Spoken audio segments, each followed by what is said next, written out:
అప్పుల బాధలు వెంటాడుతున్నాయా? అయితే 6 JVR వారి జాతిరత్నాలు ధరించండి. హాయ్ హలో వెల్కమ్ టు మనం టీవీ. నేను మీ సిరి. ఈ రోజు మనతో పాటు హైకోర్టు ప్రముఖ న్యాయవాది సాయికృష్ణ ఆజాద్ గారు ఉన్నారు. Hi sir. నమస్తే అమ్మా.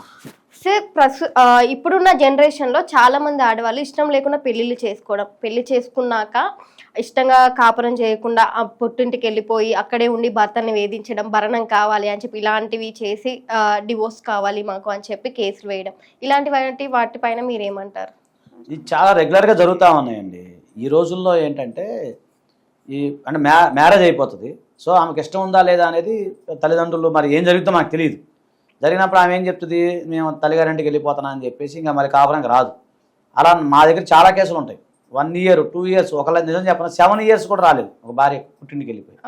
సో భార్య పుట్టింటికి వెళ్ళిపోయి కాపురానికి రాకపోతే చాలా మంది పాపం ఈరోజు పురుషులు భర్తలు చాలా మంది ఎదురు చూస్తూ ఉంటారు.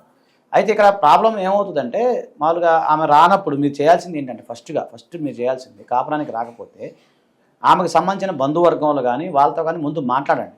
ఆమెకున్న ప్రాబ్లం ఏంటో తెలుసుకోండి. ఆమె ఎందుకు రావట్లేదు, రాకపోవడం గల కారణాలు ఏంటో తెలుసుకోండి. సైకలాజికల్ ప్రాబ్లమ్స్ ఉంటే చూడండి.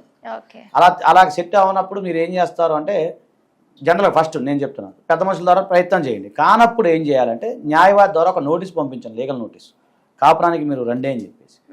సో దాని ద్వారా ఏమవుతుందంటే, కాపురానికి ఆమె రాకపోతే అప్పుడు మళ్ళీ మనం ఏంటంటే Section 9 గుర్తుపెట్టుకుని, హిందూ మ్యారేజ్ యాక్ట్ Section 9 కింద RCR అంటాం, అంటే రెస్టిట్యూషనల్ ఆఫ్ కాంజుగల్ రైట్స్ అని ఒక పిటిషన్ అనేది ఉంటుంది అన్నమాట. సో దానికి మీరు అనుభవజ్ఞ న్యాయవాదిని కలిసి ఆ యొక్క పిటిషన్ కనుక మీరు కోర్టులో కనుక ఫైల్ చేసినప్పుడు అప్పుడు కోర్టు వారు ఆమెకి నోటీస్ పంపిస్తారు, సమన్స్ పంపిస్తారు అన్నమాట.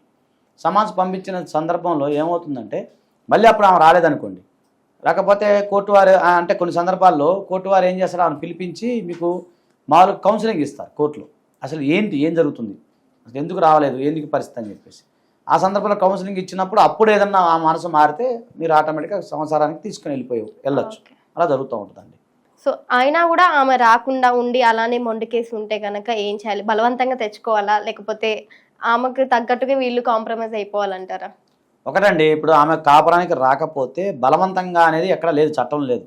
ఎవరైనా సరే ఇక్కడ ప్రాబ్లం ఎక్కడవుతుంది, భార్య కనుక కాపురానికి రాని పక్షములో కోర్టు వారు మీకు ఒక డిగ్రీ ఇచ్చేస్తారు.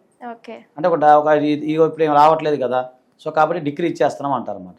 సో డిగ్రీ ఇచ్చిన సందర్భంలో ఏమైంది, అప్పటి నుంచి మీరు కనుక 2 years అప్పుడు కనుక ఎదురు చూసిన తర్వాత అప్పుడు కూడా కాపురానికి రాకపోతే డిజార్షన్ గ్రౌండ్ గుర్తుపెట్టుకోండి, డిజార్షన్ గ్రౌండ్ కింద మీరు అప్పుడు డైవర్స్ అనేది ఫైల్ చేసుకోవచ్చు. సో డైవర్స్ ఫైల్ చేసుకున్న సందర్భంలో కోర్టు వారు విచారించి అప్పుడు డైవర్స్ ఇచ్చేస్తారు. అలా కాకుండా ఇక్కడ భర్త కాపురానికి రాకపోతే గుర్తుపెట్టుకోండి, ఇక్కడ అదే మహిళలకు ఉన్న వెసులుబాటు ఏంటంటే, దీంట్లో భర్త కనుక కాపురానికి కనుక రాకపోతే అప్పుడు భర్త ఈ డిగ్రీ కాపీ తీసుకుని వెళ్ళి భర్త యొక్క ఆస్తులు ఏవైతే ఉన్నాయో భర్త యొక్క ఆస్తుల పైన అటాచ్మెంట్ పెట్టుకోవచ్చు. ఆమెకు కూడా సమాన హక్కు ఉంది అనే అదే కాదు భర్త యొక్క ఆస్తులు ఇక్కడ కాపురానికి రమ్మని చెప్పి అటాచ్మెంట్ పెట్టచ్చు. అదే ఆడవాళ్ళ విషయంలో అలా లేదు. కాబట్టి ఇక్కడ లా కూడా కొంచెం డిస్క్రియేషన్, అంటే జనరల్గా ఇక్కడ కూడా ఆడవాళ్ళకి కొంచెం అనుకూలంగా ఉంది, మగవాళ్ళకి కొంచెం వ్యతిరేకంగా ఉంది. మన జెండర్ మన లా అనేది కూడా అంతా ఈ ఫ్యామిలీ లాస్ అంతా కూడా ఆడవారికి అనుకూలంగా ఉంటే పురుషులకి వ్యతిరేకంగా ఉంటుంది. సో అప్పుడు ఆ సందర్భంలో కనుక మీరు డైవర్స్ ఫైల్ చేసుకొని ఇంకా విడిపోయి మీరు చేసుకోవచ్చు. అయితే కొన్ని సందర్భాల్లో పిల్లలు ఉన్నారనుకోండి, ఇప్పుడు జనరల్గా మేమేం చెప్తామంటే ఈ ప్రయత్నం చేయమని చెప్తాం. ప్రయత్నం కానప్పుడు మ్యూచువల్ డైవర్స్ కింద వెళ్ళిపోయి అప్పుడు పిల్లలు ఎవరైతే ఉన్నారో పిల్లల సంబంధించి కూడా ఆ పిల్లల ఏదైనా మీరు మాట్లాడుకొని అప్పుడు మ్యూచువల్ డైవర్స్కి కన్వర్ట్ చేసుకోమని నేను చెప్తాను. మ్యూచువల్ డైవర్ కన్వర్ట్ చేసుకొని మ్యూచువల్గా తీసేసుకుంటే అప్పుడు ఎవరి జీవితం వాళ్ళు వెళ్ళిపోవచ్చు. కానీ బలవంతంగా అనేది అంటే జనరల్గా ఏంటంటే ఈ భార్య కనుక పుట్టింటికి వెళ్ళిపోయిన సందర్భంలో ఇవన్నీ ప్రాబ్లమ్స్ వస్తూ ఉంటాయి. కాబట్టి ముందుగానే మీరు నేను ఏమంటున్నానంటే ప్రీ మ్యారిటల్ కౌన్సిలింగ్ అనేది ఉంటుంది. సో అది తీసుకోండి. ప్రీ మ్యారిటల్ కౌన్సిలింగ్ ఎప్పుడైతే మీరు తీసుకుంటారో అప్పుడు మీరు భార్య కానీ భర్త కానీ ముందే ప్రాబ్లమ్స్ అనేవి రాకుండా ఉంటాయి. ఓకేనండి. సో అప్పుడు అలా చేసుకోవాలి తప్ప ఇప్పుడు జనరల్గా ఏంటంటే పెళ్ళి అయిన తర్వాత భార్య పుట్టింటికి వెళ్ళిపోయి మళ్ళీ కాపురానికి రాక ఇవన్నీ రిస్కులు పడటం కంటే ముందుగానే ఇవన్నీ చేసుకోండి. అలాగే భార్యకి కంఫర్ట్ జీవితం మీరు ఇవ్వడానికి ప్రయత్నాలు చేయండి, ఆమెను అర్థం చేసుకోవడానికి ప్రయత్నం చేయండి. ఓకే, ఒకవేళ ఆమెకి ఏదన్నా మానసిక బాధ ఉంటే అవి కూడా కనుక్కోండి, శారీరక బాధ ఉంటే కనుక్కొని అన్ని రీజన్స్ చూసుకుంటే అప్పుడు భార్య అనేది చక్కగా ఉంటారు తప్ప మీరు రాగానే చాలా మంది భయపెట్టేస్తూ ఉంటారు, రాగానే ఆమె రకరకాల ఇబ్బందులు పెడతా ఉంటారు, రాగానే ఇంకేదో అనేస్తూ ఉంటారు. ఆమె మనస్తత్వం తెలియకుండా ఒక ముక్కుముఖం 2 వ్యక్తులు వివాహం చేసుకున్నప్పుడు వాళ్ళు అర్థం చేసుకోవడానికి కొంత సమయం పడుతుంది. సో ఆ సమయం కోసం వెయిట్ చేయాలి, ఓపిక ఉండాలి. ఓకే సార్, మరి థ్యాంక్ యూ అండి.